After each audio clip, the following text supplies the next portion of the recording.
Test subject is 59-year-old Thomas Clark, a full-time employee at Playtime Co. since 1955. 6 months ago, he was diagnosed with terminal lung cancer.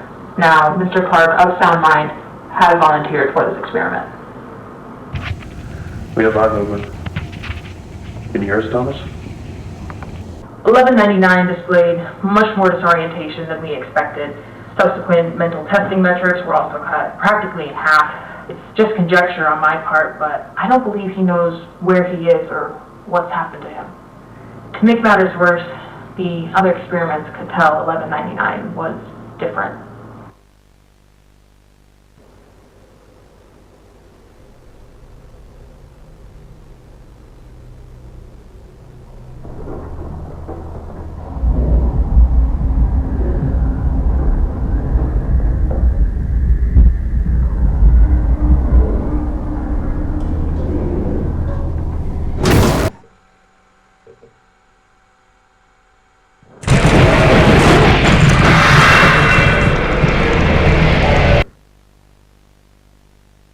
They would have killed him had the research team not intervened, and even then there was still significant damage to the internal structures with some of the anatomy, namely the larynx and the thyroid, having been completely devoured.